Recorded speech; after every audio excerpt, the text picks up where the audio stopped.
Hey everyone, welcome to Community Health Corner.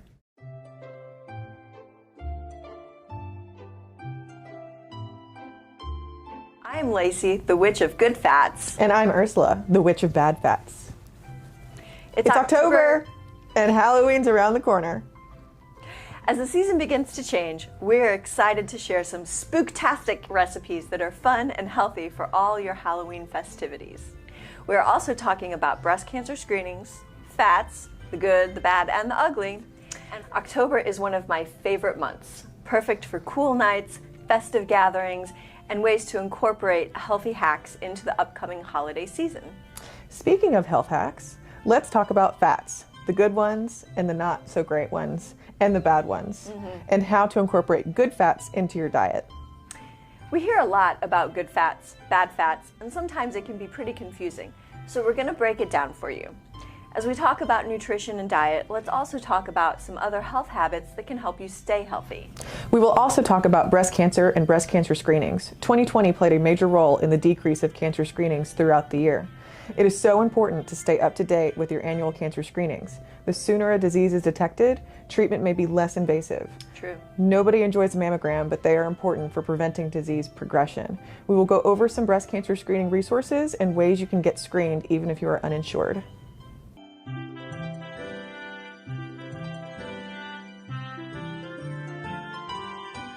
Hi, welcome to the Community Health Corner Kitchen. Today we are going to make easy, homemade tortilla chips.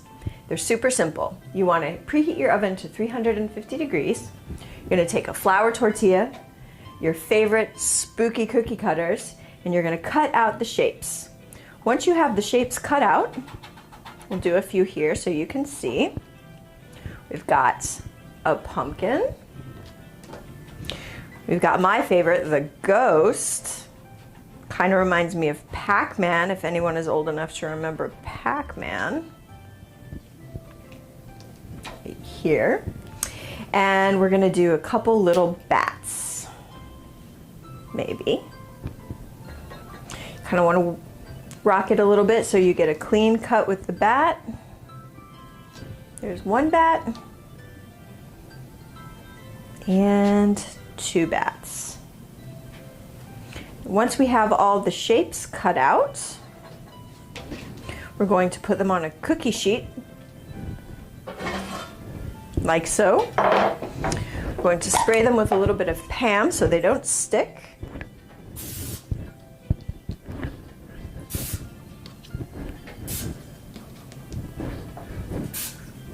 You're going to bake these in the oven at 350 degrees for 5 minutes. Then you're going to turn them with tongs and you're going to bake them for another 5 minutes until they're just golden brown. Take them out and let them dry, and then you can decorate them. Next, we're going to make witch's brooms.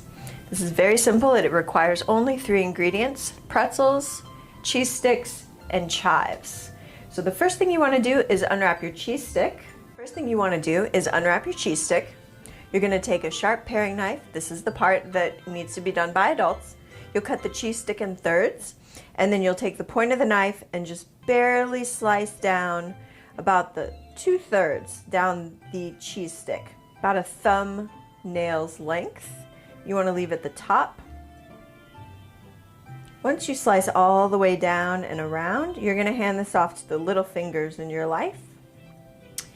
And what they're going to do is they're going to peel up just little tiny slices all the way around. If these are uneven, that's even better because it'll look like little pieces of broom. And once you get the whole thing done, it's going to kind of do that. That's fantastic. That's what you want. Take a pretzel stick. I'm going to twist it and stick it down, and this is why it's important to leave that top third of the cheese not sliced so that it doesn't split. Then you take a chive. This might also be a good roll for a tiny set of hands. You're just going to tie one little tie like that. And you take some kitchen scissors and just snip off the excess. And there you have your broom. Next up, Martian mouths. You'll need apples, peanut butter, marshmallows, and we used a food grade pen to draw on the eyeballs. First, you want to wash your apples. Very important, always wash your fruit. You're going to slice it in half, long ways. Then using a paring knife, you'll slice it down the center. And then you're going to cut slices of that. Probably about a half to a third inch thick of the slices. So once you have the slices you want, you're going to cut out the center that is the core. You'll just make a little triangle. Pull that away like that, okay? So this is the bottom of your mouth.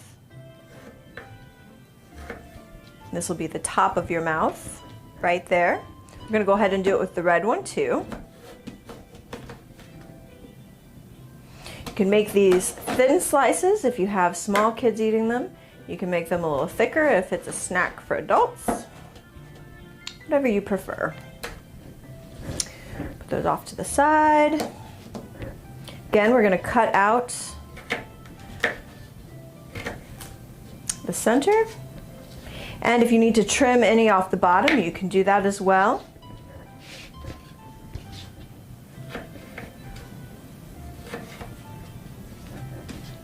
Sometimes you get a little bit of the stem on there, so you'll just remove all of that. Next, we're going to make the peanut butter mouth. So the peanut butter is important. It's what makes the marshmallow stick to the apple. We had crunchy peanut butter here on set, but I'm here to tell you you want to use creamy peanut butter. So you're going to take it and you're just going to put a thin bit around the outside of the mouth. Doesn't need much. Remember, 1 serving of peanut butter is 2 tablespoons. So measure accordingly while you're making these as a snack. Just a very thin line of peanut butter. You do want to take it out to the edges so that you can have teeth all the way around.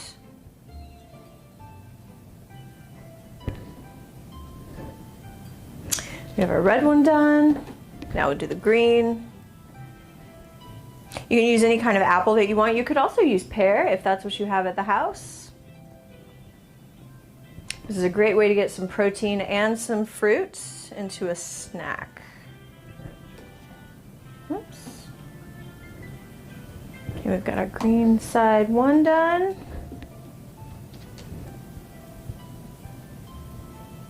This is something that the kids can do as well. It's a lot of fun once you get the apple cut up for them. Okay, set that off to the side, and now we're going to add the teeth. The teeth are just little tiny marshmallows. You can kind of make them sticking out, you can make them straight, whatever you'd like. We don't know what kind of dentists they have in outer space, so you can do whatever you want. Oops. So you just want to put them on the bottom layer.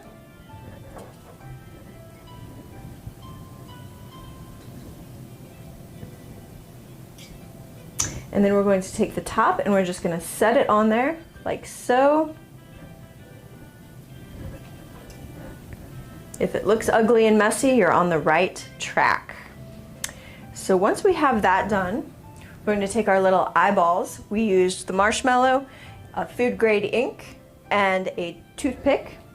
And you're just going to stick it down in there. Now you want to put it all the way down so it holds both pieces of apple together. And if stuff smushes out, that's even better because it's gross.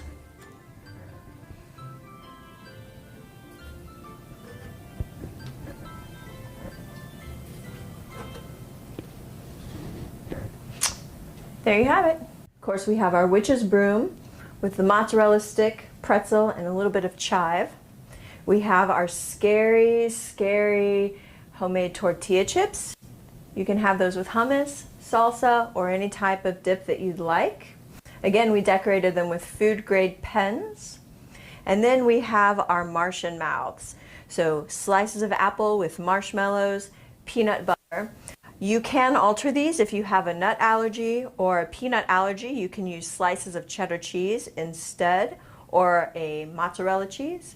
And you can also use a nut butter instead of a peanut butter, such as almond or cashew butter, for those peanut allergies. These are great, inexpensive things to make at home. They're great projects to do with your kids, and they are, of course, healthy and delicious. Enjoy!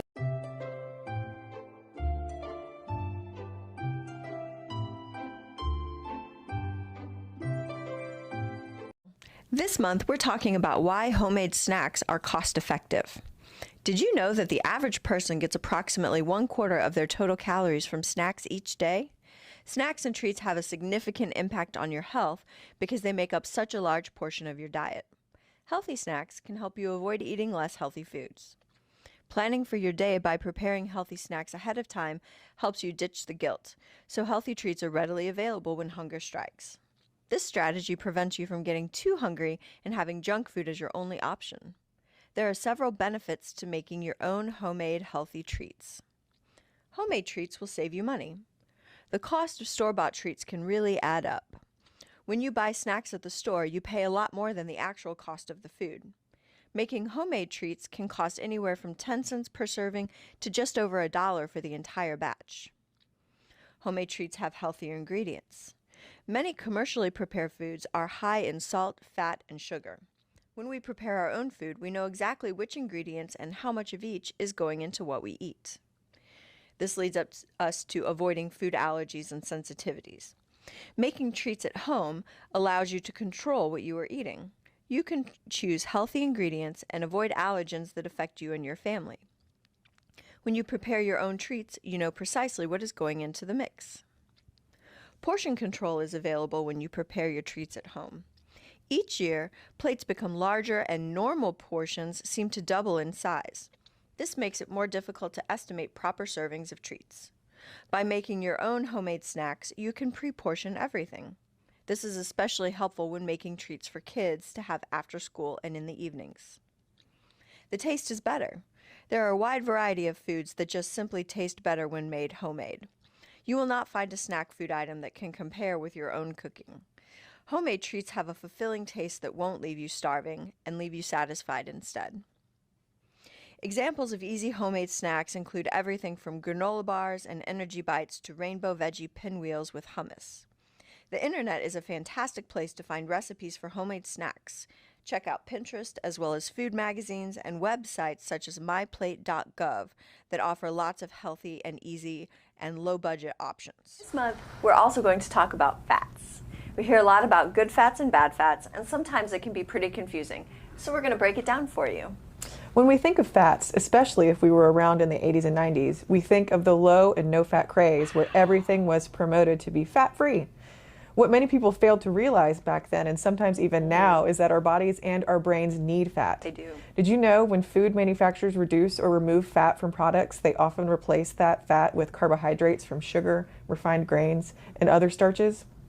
Our bodies digest these refined carbohydrates and starches very quickly, affecting blood sugar and insulin levels and possibly resulting in weight gain and disease. So let's discuss why fat is important in our diets, what types of fat are good for us, and what types we should avoid. Fat is a very important part of your diet. Fat is as essential to our diets as protein and carbohydrates in fueling our bodies with energy. So we must remember that many bodily functions rely on the presence of fat. For example, some vitamins require fat in order to dissolve in our bloodstream and provide nutrients to our bodies. Good fats are also known as unsaturated fats, which are then further categorized as monounsaturated and polyunsaturated fats, both of which present a lower disease risk. Foods that contain high levels of these good fats include vegetable oils such as olive, canola, sunflower, soy, and corn oils, in addition to nuts, seeds, and fishes such as salmon. This brings us to trans fats. These are referred to as bad fats with good reason. Trans fats increase disease risk even when eaten in small quantities. Foods containing trans fats are primarily processed foods made with partially hydrogenated oils.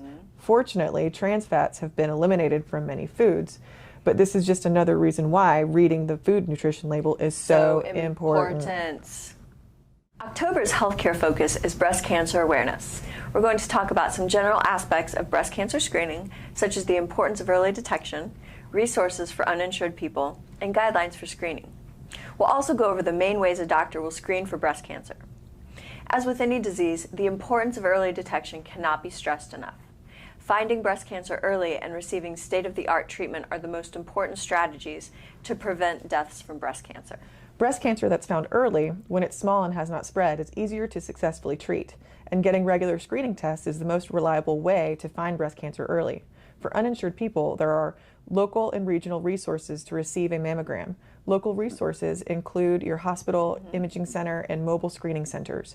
Regional resources will also include major hospital systems in other towns and district health departments. If you are unsure where to start, calling your local health department is a good first step. They can direct you to one of their locations or share other resources that are available for free or low-cost screenings. So, at what age should a woman begin screening? The general guidelines are as follows.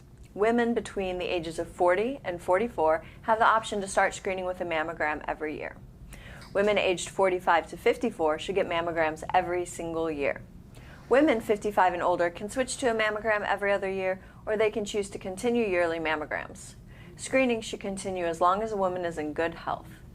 The most important step a woman can take is to have that conversation with her doctor so that they can assist her in making the best decision for her breast health. Many women schedule their mammograms during their birth month, so it's easy to remember, and most offices are happy to schedule the following year's appointment while you're in the office for that current year. There are a few types of screenings for breast cancer. Mammograms, and mammogram is an X-ray picture of the breast. There are two different types of mammograms. There's 2D and 3D. In recent years, the 3D mammogram has become much more common, although it is not available in all breast imaging centers. 3D mammograms appear to lower the chance of being called back for follow-up testing and are also reported to find more breast cancers. However, these screenings are more expensive than the traditional 2D mammograms. It is important to make sure your insurance company covers the 3D screening before you go in for your appointment. That's very true. They make sure that it covers mine every year. The American Cancer Society breast cancer screening guidelines consider having had either a 2D or a 3D mammogram as being in line with the current screening recommendations. So if your insurance doesn't cover the 3D, the 2D is absolutely fine. The important thing is that women should be having mammograms in accordance with what they and their doctor have decided. A breast ultrasound is useful for looking at some breast changes, such as lumps, especially those that can be felt but not seen on a mammogram, or changes in women with dense breast tissue. It can also be used to look at a suspicious area that was seen on a mammogram. Ultrasound is useful because it can often tell the difference between fluid-filled cysts and solid masses before you have to have a biopsy. And next we'll talk about the breast MRI, and it is a test that uses powerful magnets, radio waves, and a computer to make detailed pictures of the inside of your body. This is used to help determine the extent of breast cancer in women who have already been diagnosed, to help measure the size of the cancer and to look for other tumors in the breast. As with any medical screenings, these are things that should be decided by you and your doctor. Yes. Please make sure to take the time to speak to your physician about when and how to be screened. Yes, absolutely. So what is considered high risk? Women who are at high risk for breast cancer based on certain factors should get a breast MRI and mammogram every year, typically starting at age of 30. This is something to discuss with your doctor, as it usually pertains to a family history or genetic testing that you've had done. It's widely known that many people have skipped or put off routine checkups and screenings during COVID. And while this is understandable, it can have detrimental effects when it comes to early detection of illness and disease. Nearly all doctors' offices and imaging centers have significant COVID measures in place and are strongly encouraging patients to get caught up on their yearly screenings. As we know, early detection can lead to more successful treatment and better outcomes. Good early detection often improves survival statistics. Very true. So more good news. If breast cancer is found early, there are more treatment options and a better chance of survival. We keep talking about the importance of early detection. Women whose breast cancer is detected at an early stage have a 90% or higher survival rate in the first 5 years of the diagnosis. That's why early detection is so critical to a woman's overall health. So please talk to your doctor and make a plan for your upcoming screenings. We hope you enjoyed our witchy and wonderful Community Health Corner in October. This month we learned that making snacks at home can be fun and healthy for the whole family. We also talked about good fats and bad fats so you can find healthier ways to have a more balanced diet. Remember to get your annual cancer screenings, like your mammogram, and know that there are plenty of resources available to help you get those screenings. Thanks for joining us in our Community Health Corner. We hope you have a safe and healthy Halloween. See you next month. Bye. Bye, my pretties.